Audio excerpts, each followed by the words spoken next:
고린도전서 15장. 형제자매 여러분, 내가 여러분에게 전한 복음을 일깨워 드립니다. 여러분은 그 복음을 전해받았으며 또한 그 안에 서 있습니다. 내가 여러분에게 복음으로 전해드린 말씀을 헛되이 믿지 않고 그것을 굳게 잡고 있으면 그 복음을 통하여 여러분도 구원을 얻을 것입니다. 나도 전해받은 중요한 것을 여러분에게 전해드렸습니다.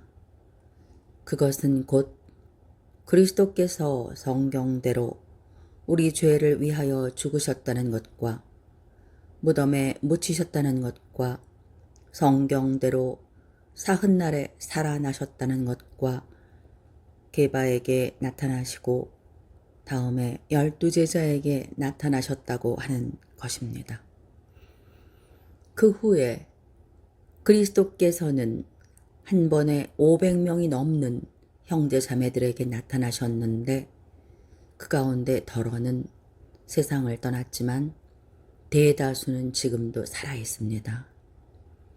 다음에 야고보에게 나타나시고 그 다음에 모든 사도들에게 나타나셨습니다. 그런데 맨 나중에 다리 차지 못하여 난 자와 같은 나에게도 나타나셨습니다. 나는 사도들 가운데서 가장 작은 사도입니다. 나는 사도라고 불릴 만한 자격도 없습니다. 그것은 내가 하나님의 교회를 박해했기 때문입니다. 그러나 나는 하나님의 은혜로 오늘의 내가 되었습니다. 나에게 베풀어 주신 하나님의 은혜는 헛되지 않았습니다. 나는 사도들 가운데 어느 누구보다도 더 열심히 일하였습니다. 그러나 이렇게 한 것은 내가 아니라 나와 함께 하신 하나님의 은혜입니다. 그러므로 나나 그들이나 할 것 없이 우리는 이렇게 전파하고 있으며 여러분은 이렇게 믿었습니다. 그리스도께서 죽은 사람 가운데서 살아나셨다고 우리가 전파하는데 어찌하여 여러분 가운데 더러는 죽은 사람의 부활이 없다고 말합니까? 죽은 사람의 부활이 없다면 그리스도께서도 살아나지 못하셨을 것입니다. 그리스도께서 살아나지 않으셨다면 우리의 선포도 헛되고 여러분의 믿음도 헛될 것입니다. 우리는 또한 하나님을 거짓되이 증언하는 자로 판명될 것입니다. 그것은 죽은 사람이 살아나는 일이 정말로 없다면 하나님께서 그리스도를 살리지 아니하셨을 터인데도 하나님께서 그리스도를 살리셨다고 하나님에 대하여 우리가 증언했기 때문입니다. 죽은 사람들이 살아나는 일이 없다면 그리스도께서 살아나신 일도 없었을 것입니다. 그리스도께서 살아나지 않으셨다면 여러분의 믿음은 헛된 것이 되고 여러분은 아직도 죄 가운데 있을 것입니다. 그리고 그리스도 안에서 잠든 사람들도 멸망했을 것입니다. 그리스도 안에서 우리가 바라는 것이 이 세상에만 해당되는 것이라면 우리는 모든 사람 가운데서 가장 불쌍한 사람일 것입니다. 그러나 이제 그리스도께서는 죽은 사람들 가운데서 살아나셔서 잠든 사람들의 첫 열매가 되셨습니다. 한 사람으로 말미암아 죽음이 들어왔으니 또한 한 사람으로 말미암아 죽은 사람의 부활도 옵니다. 아담 안에서 모든 사람이 죽는 것과 같이 그리스도 안에서 모든 사람이 살아나게 될 것입니다. 그러나 각각 제 차례대로 그렇게 될 것입니다. 첫째는 첫 열매이신 그리스도요. 그 다음은 그리스도께서 재림하실 때에 그리스도께 속한 사람들입니다. 그때가 마지막입니다. 그때에 그리스도께서 모든 통치와 모든 권위와 모든 권력을 폐하시고 그 나라를 하나님 아버지께 넘겨드리실 것입니다.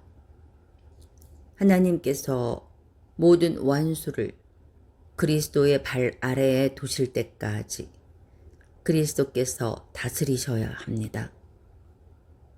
맨 마지막으로 멸망받을 원수는 죽음입니다.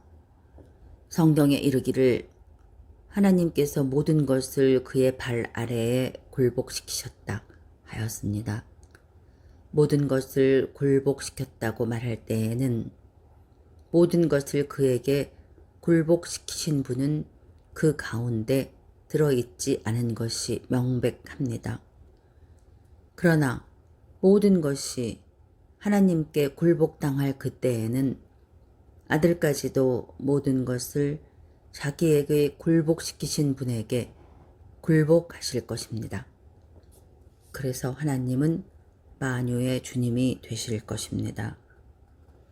죽은 사람들이 살아나지 않는다면 죽은 사람들을 위해서 세례를 받는 사람들은 무엇하려고 그런 일을 합니까?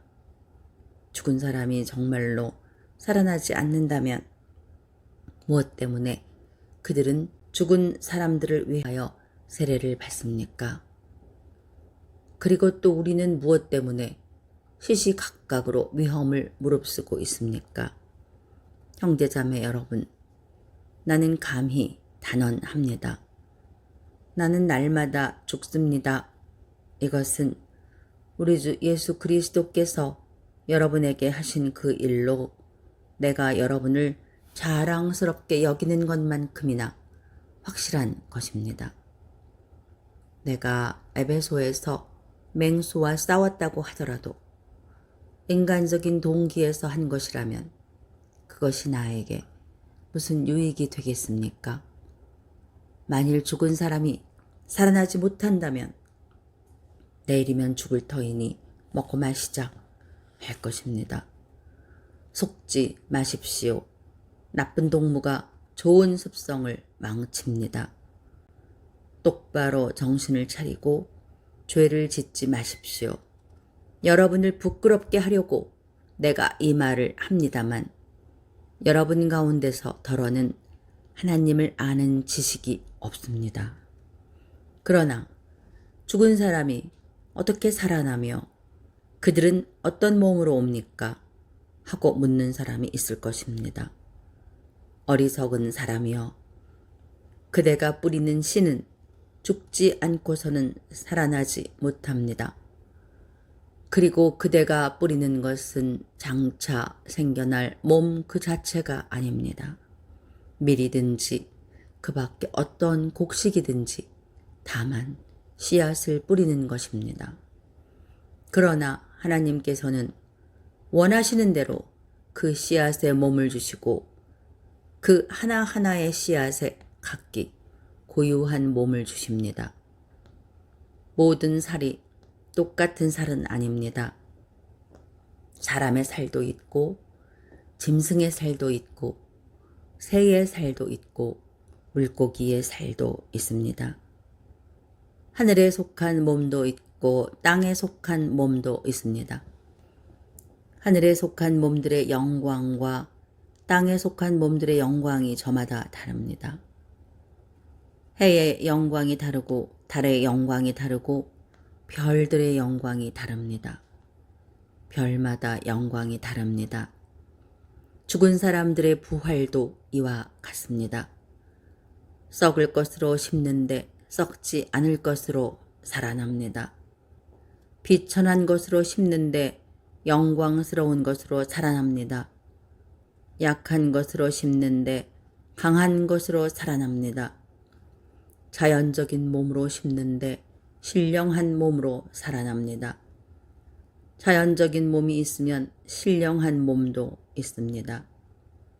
성경에 첫사람 아담은 산 영이 되었다고 기록한 바와 같이 마지막 아담은 생명을 주시는 영이 되셨습니다. 그러나 신령한 것이 먼저가 아닙니다. 자연적인 것이 먼저요. 그 다음이 신령한 것입니다. 첫사람은 땅에서 났으므로 흙으로 되어 있지만 둘째 사람은 하늘에서 났습니다. 흙으로 빚은 그 사람과 같이 흙으로 되어 있는 사람들이 그러하고 하늘에 속한 그분과 같이 하늘에 속한 사람들이 그러합니다. 흙으로 빚은 그 사람의 형상을 우리가 입은 것과 같이 우리는 또한 하늘에 속한 그분의 형상을 입을 것입니다. 형제자매 여러분, 내가 말하려는 것은 이것입니다. 살과 피는 하나님 나라를 유산으로 받을 수 없고 썩을 것은 썩지 않을 것을 유산으로 받지 못합니다. 보십시오. 내가 여러분에게 비밀을 하나 말씀드리겠습니다. 우리가 다 잠들 것이 아니라 다 변화할 터인데 마지막 나팔이 울릴 때에 눈 깜빡할 사이에 호련히 그렇게 될 것입니다. 나팔 소리가 나면 죽은 사람은 썩어 없어지지 않을 몸으로 살아나고 우리는 변화할 것입니다. 썩을 몸이 썩지 않을 것을 입어야 하고 죽을 몸이 죽지 않을 것을 입어야 합니다. 썩을 이 몸이 썩지 않을 것을 입고 죽을 이 몸이 죽지 않을 것을 입을 그때에 이렇게 기록한 성경 말씀이 이루어질 것입니다.